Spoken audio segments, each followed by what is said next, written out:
Hello and welcome to News in Depth on TVP World with me, Ashim Kumar.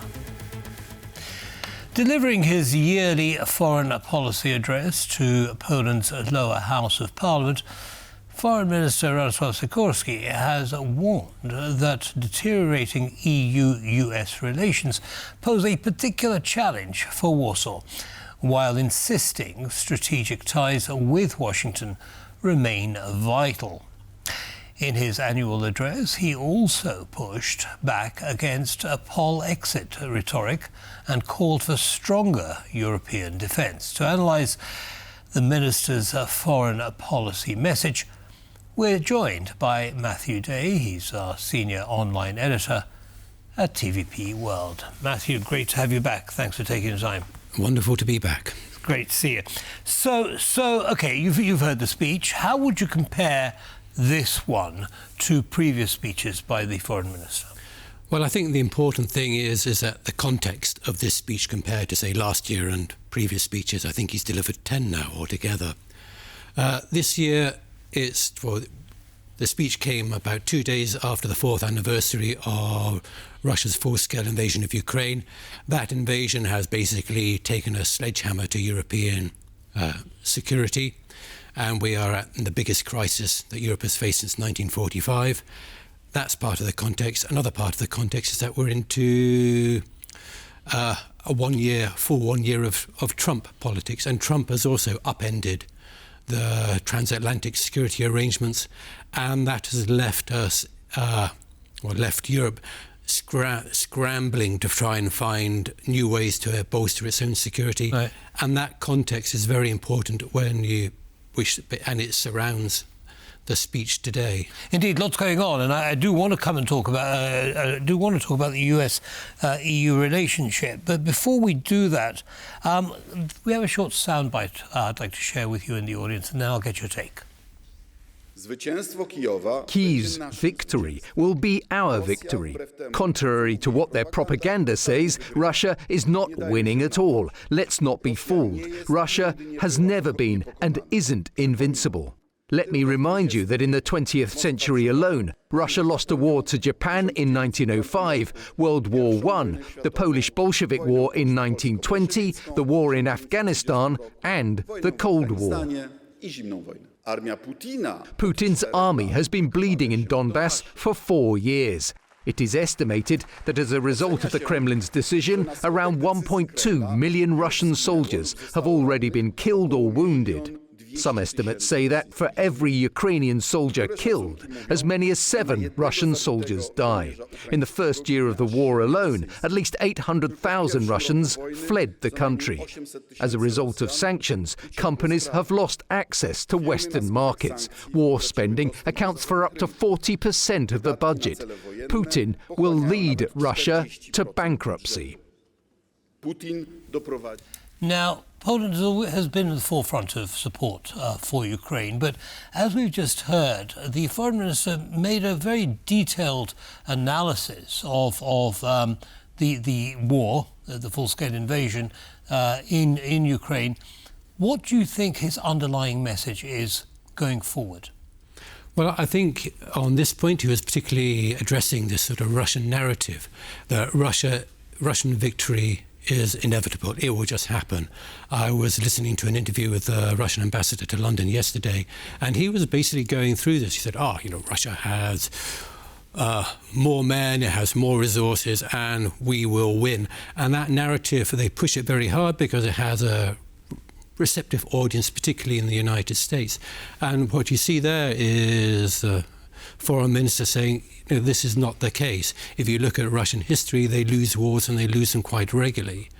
And so we have to push back against that narrative and point out the fact that, like, Russia lost the war against Japan in 1905, and that actually sort of triggered seismic events which eventually led to the fall of the Romanov dynasty and the Russian Revolution, which sort of implies as well that maybe another revolution might take place at some point if Russia loses this war. So there is nothing inevitable about Russian victory. And as Mr. Sikorski was also pointing out, that Russia seems to be is hemorrhaging lives, its economy is creaking, and there could be at some point but something will break. Either the Russian army will break or the Russian economy will break. Right. Yeah, so basically reframing the Russian message. And, expert after expert says exactly what you just said, that, Russia is very good at communicating messages which cloud the truth simply to project themselves as all-powerful. But as Foreign Minister Sikorski reminded everyone, they're not. And I think we do well to remember that. Now, staying with defence and Poland's defence strategy, Poland has been alone under the SAFE agreement, EU's SAFE agreement. Poland has been accepted, or has been given a loan of about 4 billion euros to invest in its defence. Now, one would have thought, with Poland being geographically where it's located and its support for Ukraine thus far, that would make perfect sense. But there is controversy around it. Why? Well, it has been criticised by the Polish opposition, the Law and Justice Party, and also President Karol Nawrocki has also hinted that he might veto the legislation. It should be pointed out that Karol Nawrocki is also he was supported by Law and Justice during the presidential campaign, so he has links to them. And for critics of the SAFE programme, they say that it sort of undermined Polish sovereignty because decisions on defence spending might be made not in Warsaw, but it might be made in Brussels, or in particular, it might be made in Berlin, which is Berlin is the in a way like the ultimate bogeyman for some Polish conservative politicians, and they really like to portray Germany as a terrible threat to Polish sovereignty. But how would that work, Matthew? I mean, why would decisions on Polish defence spending be made in Brussels or even Berlin? Well, part of the SAFE programme, the loans they come with a condition on rule of law. So Poland has to uphold a certain amount of it has to behave correctly in the eyes of the European Union. And of course, the opposition are saying, well, if Poland disobeys what the EU wants, some of this money may be withdrawn or might be withheld, which would be detrimental to Polish defence policy.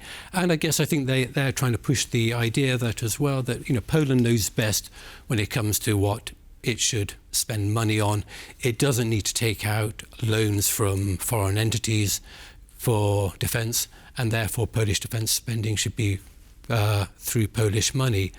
But of course, these loans are low interest loans. I think they're quite cheap. And in comparison, if Poland was going to try and raise the funding for loans for its own defence, it would have to go to the market maybe and have to borrow at higher rates.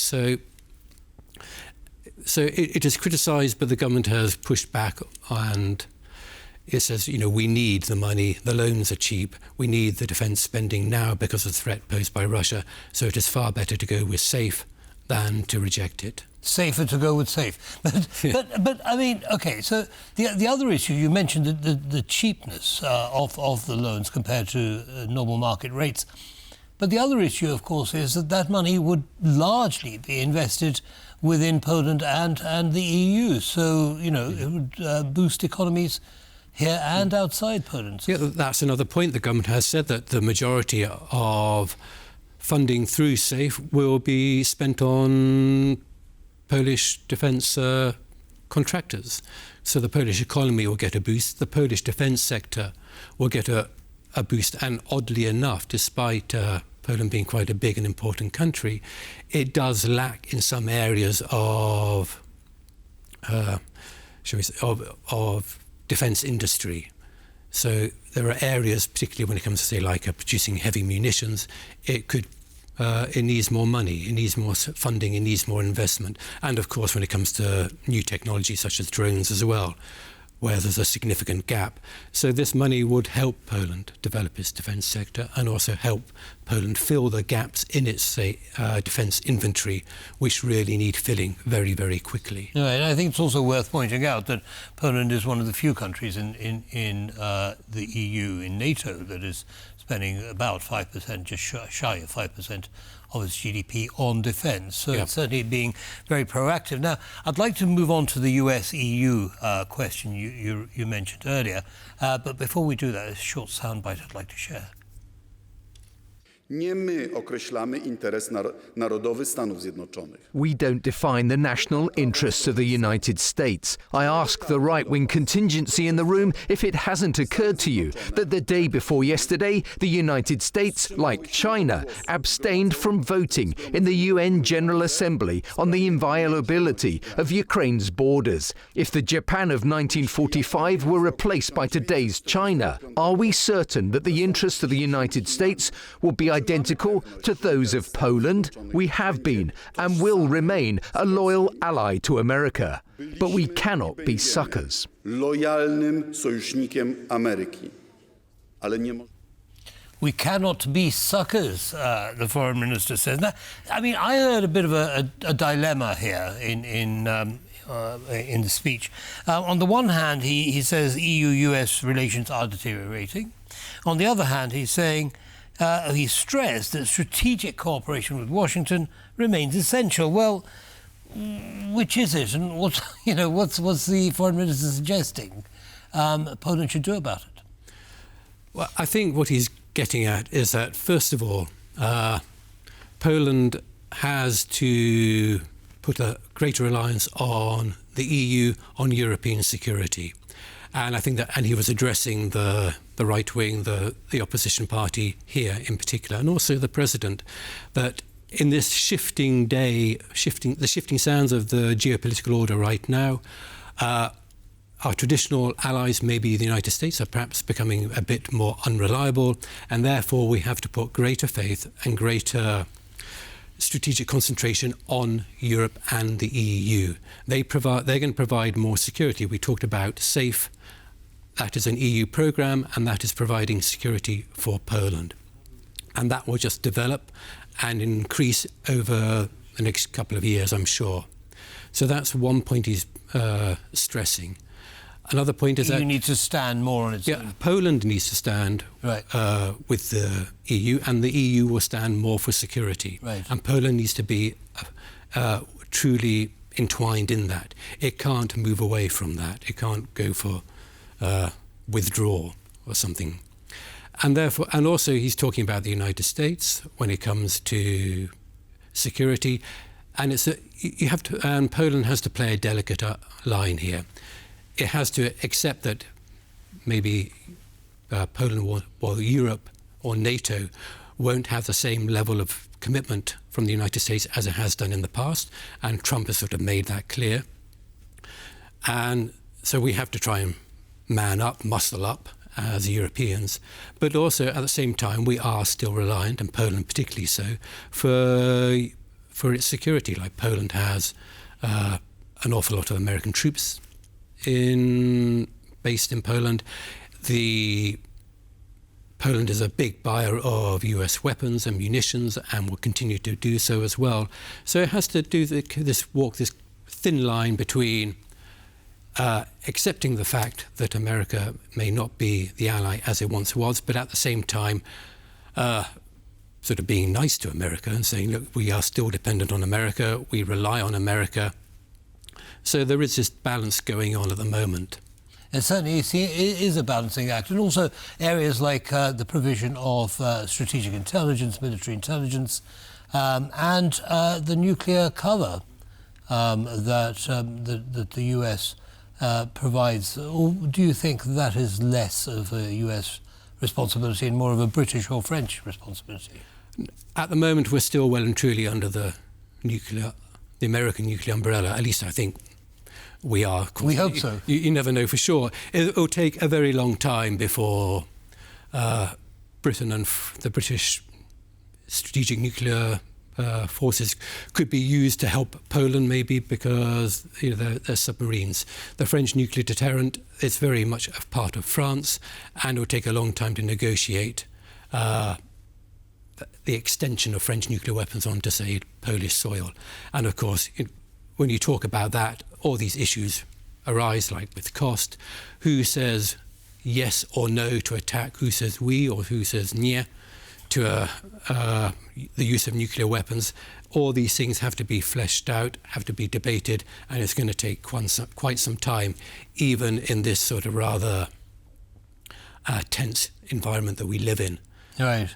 See, the other thing, we talked about the safe loan. I mean, one of the things I think that the previous government and President Nawrocki is saying as an objection is that it will reduce the amount that we spend on US military equipment, because there are certain restrictions on where we spend that money as a country. So anyway, we shall see what the President does. I'd like to move on now, actually, more generally, to the relationship between President Nawrocki and the government, the foreign minister and so on. Because interestingly, President Nawrocki actually liked Foreign Minister Sikorski's speech. He said that on foreign policy they were pretty much on the same page. Does that surprise you?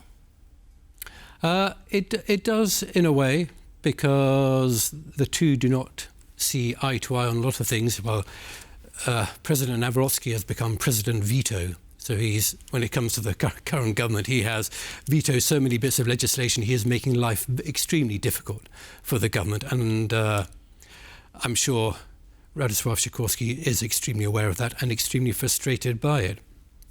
When it comes to foreign policy, they do have a certain synergy when it comes to Ukraine in some ways.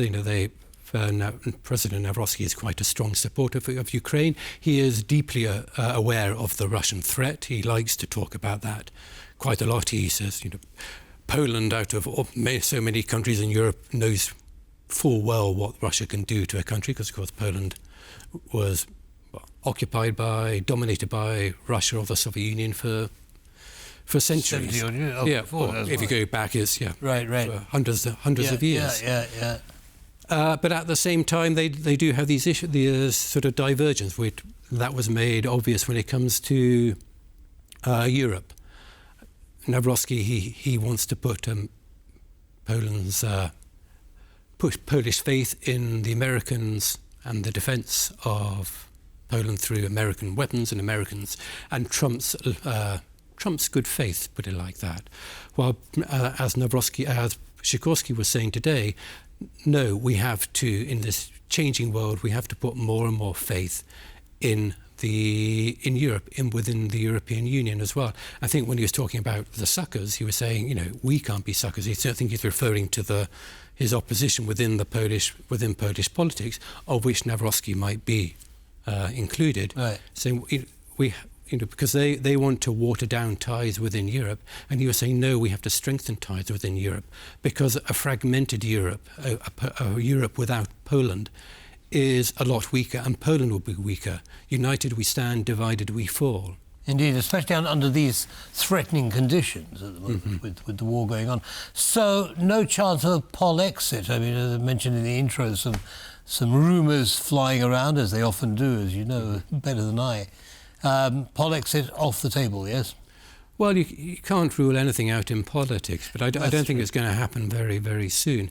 And I think within the security environment, a united Europe, I think, as the Foreign Minister was stressing today, is so much more important. And a united Europe that can sort of is not so reliant on the United States. I think Donald Tusk, the Polish Prime Minister, kind of summed it up really nicely when he said, the paradox is that you have 500 million Europeans asking 300 million Americans to defend themselves against 140 million Russians. Yeah. And when you see it like that, when it's put like that, you can understand the point that Radosław Sikorski is making. Indeed. Matthew, unfortunately, we're going to have to end our chat here, but do come and see us again shortly. Very happy to be here. It's always great fun. Thank you. And that brings us to the end of this episode of News in Depth. Don't go away, lots more coming up. Goodbye.